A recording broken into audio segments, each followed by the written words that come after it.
Bismillahirrahmanirrahim. Assalamualaikum warahmatullahi wabarakatuh. Alhamdulillahi rabbil alamin. Assalatu wassalamu ala asrafil anbiya'i wal mursalin wa ala alihi wa sahbihi ajma'in. Amma ba'du. Para sahabat channel yang insyaallah dimulaikan oleh Allah Subhanahu wa taala. Pada kesempatan ini saya akan membawakan tentang Kitab Matul Ajrumiyah. Di sini saya sedikit akan menjelaskan tentang Kitab Matul Ajrumiyah. Ya, kita lanjut saja ke temanya. Bismillahirrahmanirrahim. Qala musannifu rahimahullah wa nafa'ana bi ulumi syekhina wa ulumi syekhim fi daraini amin. Al-kalamu huwa al-lafzul al-murakabu mufidu bil wad'i.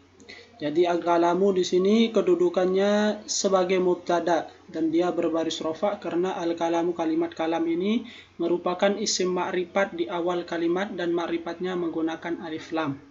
Jadi mubtada, setiap mubtada pasti membutuhkan khobar.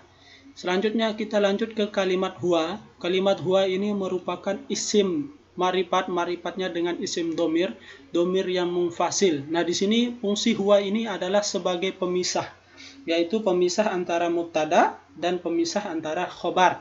Jadi khobarnya di sini adalah al-lafzu. Jadi al-lafzu, kalimat lafzu merupakan kalimat yang berbentuk isim ma'rifatnya dengan alif lam. Kemudian al-murakabu merupakan isim ma'rifatnya dengan alif lam dan kedudukannya dia sebagai sifat.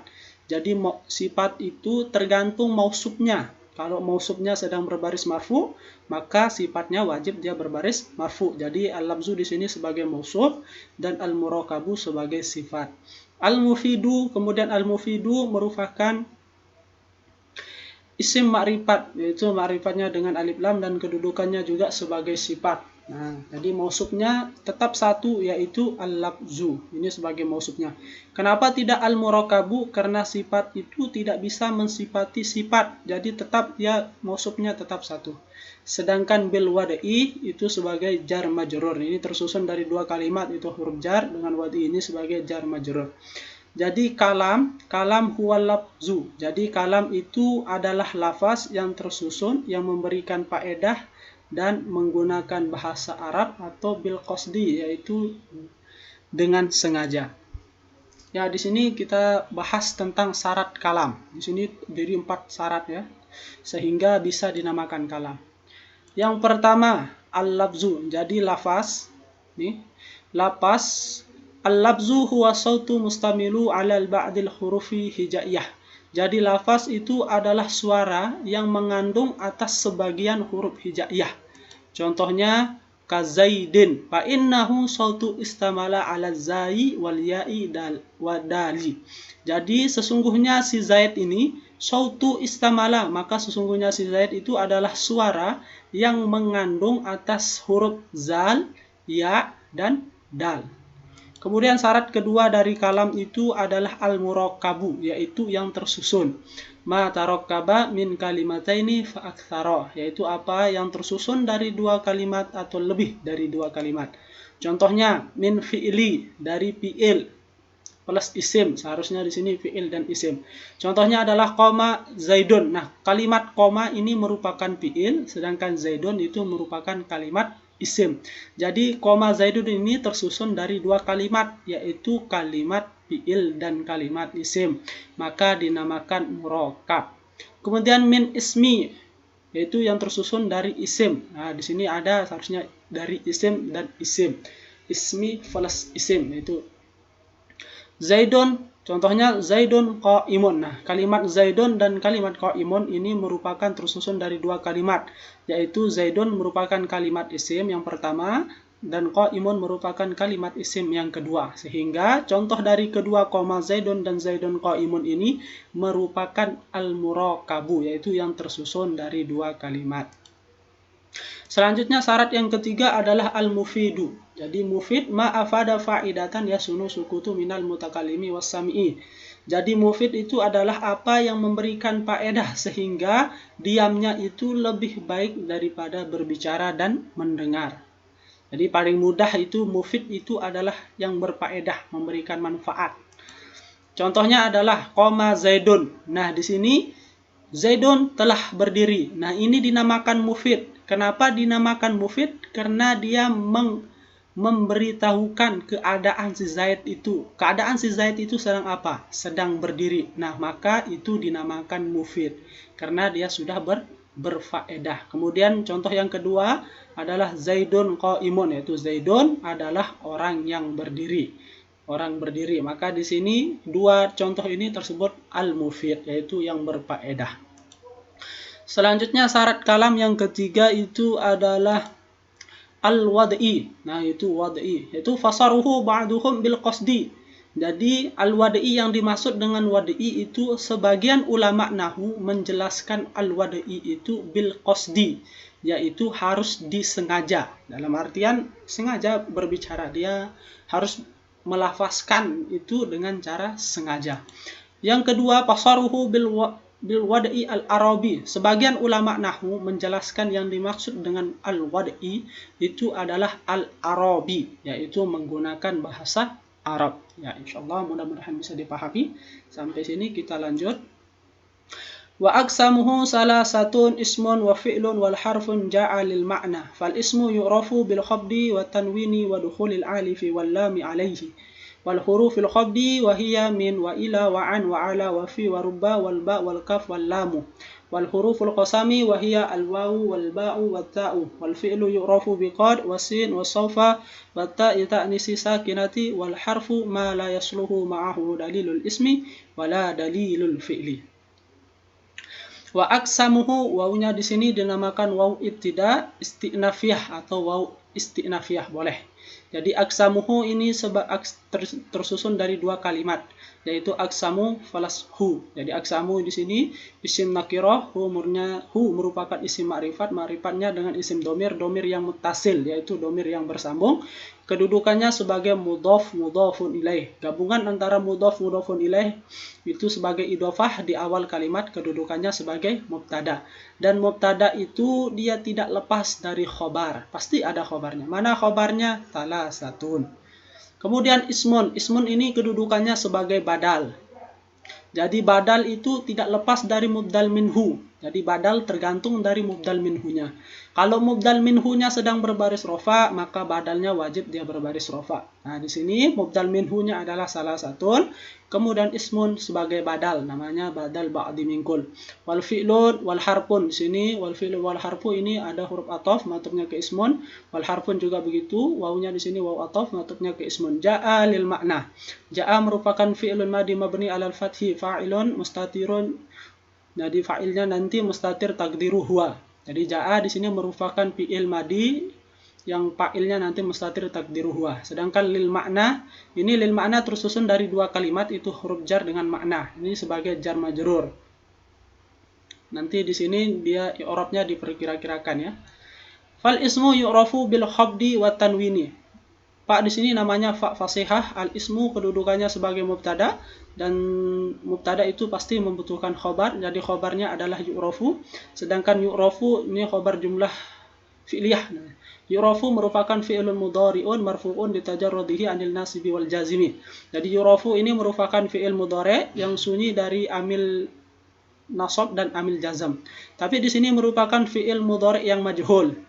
Ciri-cirinya adalah dhamma awaluhu wa futiha ma qabla akhirhi, yaitu dhamma awalnya sebelum akhirnya dia berbaris fathah, yaitu berbaris atas. Cuma nanti naibul fa'ilnya di sini dia mustatir taqdiru huwa.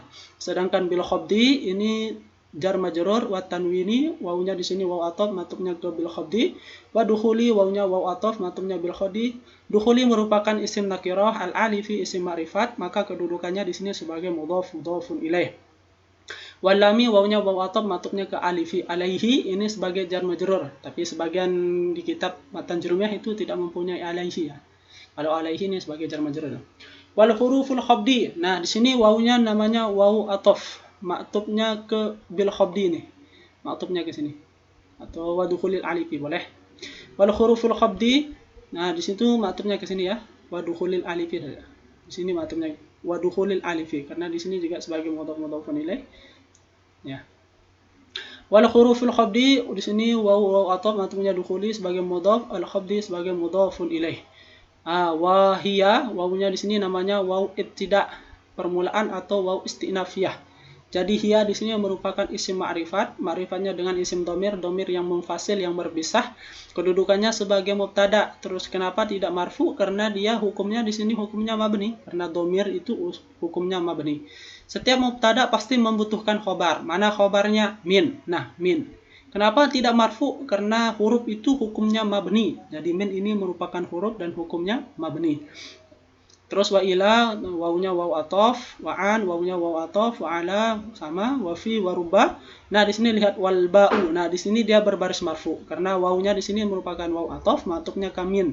Jadi min tadi kedudukannya sebagai khobar dan dia berbaris marfu. Nah, di sini dilihat dia wajib berbaris marfu karena di sini waw atof. Wal kafu di sini juga waw atof, wal lamu sama waw atof. Wal huruful qasami. Nah, di sini wawunya di sini waw atof, matufnya ke wal huruful khabdi ini. Sini sebagai mudhafun ilaih. Nah, sama sebagai mudhafun ilaih. Wa hiya al wawu wal ba'u wat ta'u. Nah, di sini juga boleh wawunya ini boleh kita namakan waw ibtida, boleh juga kita menamakan waw istinafiyah, boleh dua-duanya. Dan yang ketiga ini boleh juga dinamakan waw atof. Nanti kalau dikatakan waw atof, matufnya kemana? Matufnya ke wahya min ilah ini. Sama, matufnya ke sini. Tapi kalau kita menggunakan waw ibtida, maka di sini sebagai mubtada, al wawunya sebagai khobar, wal ba'u wa ta'u ini sebagai ma'tuf ala waw. Itu matufnya kepada waw. Kemudian wal fi'lu yu'rafu biqad. Nah, di sini juga wawunya dinamakan wawu atof boleh. Kalau di wawu atof maka nanti matufnya kemana? Matufnya ke fal ismu yu'rafu. Di sini matufnya ke sini. Tapi kalau dia wawu ibtida atau istinafiyah maka dia sebagai mubtada dan di sini sebagai khobarnya. Mubtada khobar. Khobar jumlah fi'liyah. Di sini yu'rafu ini sama di sini yang seperti yang ini ya. Sama dia. Maka dia di sini naibul fa'ilnya mustatir takdiru huwa. Biqad jar majrur wasin waw atof matufnya ke qad wasaufa baunya waw atof kenapa tidak berbaris bawah karena dia hukumnya mabni. Watai baunya waw atof matufnya ke qad. Sama. Kemudian ta'i ini merupakan isim nakirah, ta'nisi merupakan isim ma'rifat, maka di sini kedudukannya sebagai mudhaf, mudhafun ilaih as-sakinati sebagai sifat. Karena dia ma'rifat ba'da ma'rifat bahwa sifat. Wal harfu ma la yasluhu ma'ahu dalilul ismi wala dalilul fi'li. Wawunya di sini boleh juga wawu atof matufnya ke awal fal ismu tadi. Kemudian boleh juga dia di sini wawu ibtida. Jadi ya harfu ini sebagai mubtada, kemudian ma-nya di sini sebagai khobarnya. Kenapa tidak berbaris rofa? Karena dia di sini hukumnya mabni karena ma ini merupakan isim mausul, hukumnya mabni. Sedangkan la-nya di sini la nafiyah, yasluhu merupakan fi'il mudhari'. Ma'ahu ini tersusun dari dua kalimat. Yang pertama ma'a itu zorob, hu merupakan domir, isim ma'rifat dengan domir ini muttasil yang bersambung, dia sebagai mudhaf mudhafun ilaih. Dalilu sebagai khobar dari yasluhu. Kemudian dalilu ini sebagai mudhaf, al-ismi sebagai mudhafun ilaih karena dia ini dalilu berbentuk isim nakirah, al-ismi berbentuk isim ma'rifat. Maka dia sebagai mudhafun ilaih sehingga dia berbaris bawah. Wala dalilul fi'li, wawunya di sini waw atof. Matufnya ke dalilul ismi. La sama di sini la nafiyah, dalilu sebagai mudhaf, al-fi'li sebagai mudhafun ilaih. Wa aqsamuhu salah satu dan pembagian kalam itu dia dibagi menjadi tiga. Yang pertama isim, fi'il, huruf ja'alil mana yang akan datang maknanya. Maka isim itu diketahui dengan berbaris bawah. Wa tanwin, kemudian bertanwin, kemudian dimasuki oleh alif lam. Terus dimasuki oleh huruf khafat. Dan huruf khafatnya itu adalah min, ila, wa an, wa ala, wa fi, wa ruba, wal ba, wal kaf, wal lam. Dan tanda isim yang terakhir yang kelima itu adalah huruful qasami, yaitu dimasuki oleh huruf qasam. Dan adapun huruf qasamnya itu al wawu, ba dengan ta. Wal fi'lu yu'rafu, maka adapun fi'il itu diketahui dengan qad, sin, sofa dan ta'nis sakinah. Wal harfu dan adapun huruf ma la yasluhu ma'ahu dalil ismi wala dalilul fi'li. Jadi huruf itu dia tidak menerima tanda-tanda isim, kemudian dia juga huruf itu tidak wala dalilul fi'li, tidak menerima tanda-tanda fi'il. Selanjutnya pembagian kalam. Jadi yang pembagian kalam yang pertama itu adalah isim. Jadi yang dimaksud dengan isim itu adalah wahwa kalimatun dalat ala ma'na fi nafsiha walam taktarin bi zamanin wada'an. Jadi isim itu adalah kalimat yang menunjukkan atas makna dirinya sendiri. Walam taktarin. Nah, di sini dia tidak beriringan dengan zaman atau waktu. Tuh contohnya Zaidun, ana, dan haza. Jadi yang tiga ini salah satu contohnya, maksudnya masih banyak contoh isim yang lain. Maka yang tiga ini merupakan isim karena dia walam taktarin bizamani, yaitu tidak beriringan atau bersamaan dengan waktu. Selanjutnya fal ismu yu'rafu, maka adapun isim itu untuk mengetahuinya yang pertama bil khabdi, yaitu dengan berbaris bawah. Contohnya marartu bi Zaidin. Nah, kata si Zaid ini adalah isim. Kenapa dia isim? Karena dia berbaris bawah. Nah, gitu. Yang kedua at-tanwin. Yang kedua adalah contohnya Zaidun wa rajulun. Nah, kata-kata Zaidun itu kalau tanwin itu di sini kita tidak kasih baris ya. Jadi untuk mengetahui tanwin itu biasanya itu ada huruf nun. Bukan biasanya, memang huruf nun. Nah, huruf nun di akhir Zaidun wa rajulun. Nah, ini dua-duanya Zaidun dan rajulun ini merupakan isim. Alasannya dia isim karena dia bertanwin. Yang ketiga, tanda dari isim itu dukhulil alifi wal lami, yaitu dimasuki oleh alif dan lam. Contohnya ar-rajulu wa gulamu. Jadi ar-rajulu dan gulamu ini merupakan isim. Kenapa isim? Karena dia dimasuki oleh alif lam. Selanjutnya yang keempat, huruful khabdi, yaitu dimasuki oleh huruf khopat, yaitu huruf yang membaris bawahkan isim. Contohnya sirtu minal basrati, saya berjalan dari Basrah. Jadi Basrati ini adalah isim. Kenapa dia isim? Karena dia dimasuki oleh huruf khopat. Mana huruf khopatnya? Yaitu min. Nah, di sini sebagai huruf khopatnya min, ila, an, ala, wa fi, wa rubba, wal ba, wal kaf, wal lam.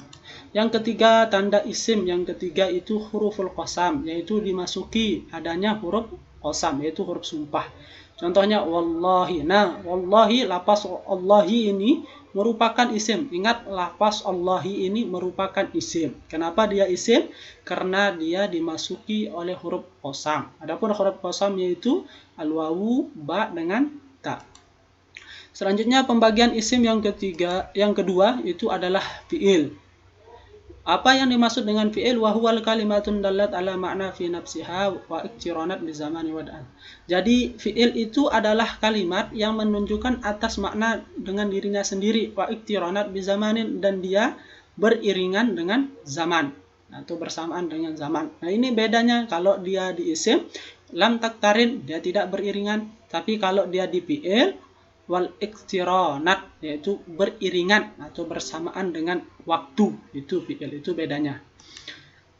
Kemudian fi'il itu yu'rafu, untuk mengetahui fi'il itu yang pertama biqad, yaitu tanda-tandanya dimasuki oleh huruf qad. Jadi qad ini masuk pada dua tempat. Yang pertama boleh masuk pada fi'il madi. Contohnya qad qama Zaidun. Nah, qoma di sini merupakan fi'il. Kenapa fi'il? Karena dia dimasuki oleh alamatul fi'il. Mana alamatul fi'ilnya? Yaitu huruf qad. Wal mudhari'u, dan qad ini masuk pada fi'il mudhari'. Contohnya qad yaqumu Zaidun. Nah, yaqumu di sini merupakan fi'il karena dia dimasuki oleh huruf qad.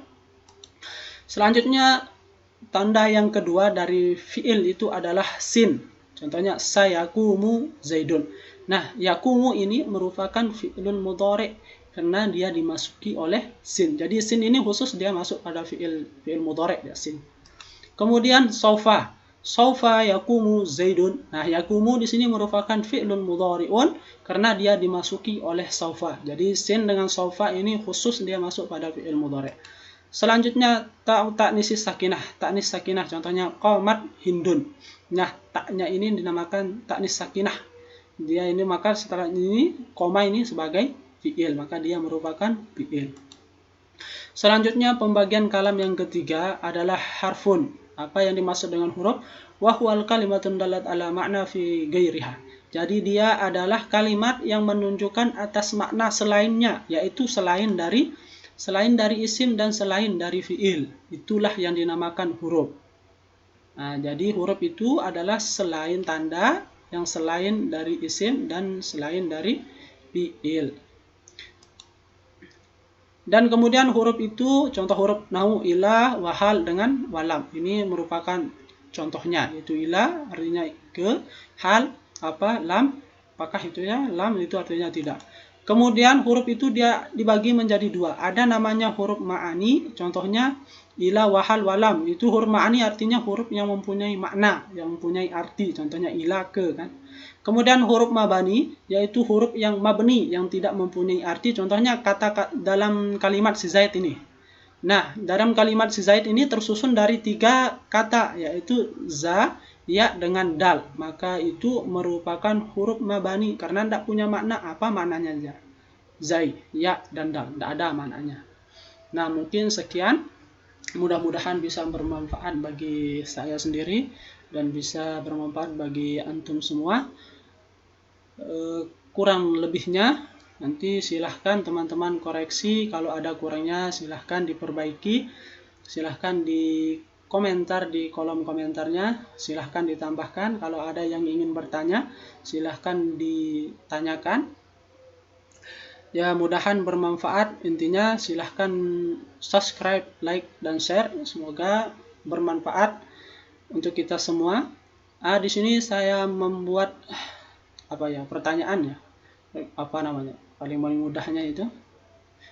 Ya, pertanyaan lah. Di sini pada teman-teman yang bisa menjawab ini, apa makna qad apabila dia masuk pada fi'il madi? Terus apa makna qad apabila dia masuk pada fi'il mudhari'? Kemudian apa makna sin dengan soba? Ya, hanya itu saja. Silahkan jawab di kolom komentar. Nanti kita sama-sama baca dan sama-sama lihat. Mudah-mudahan bermanfaat. Sekian dari saya. Wallahu muwaffiq wal hadi ila sabil rasyad. Assalamualaikum warahmatullahi wabarakatuh.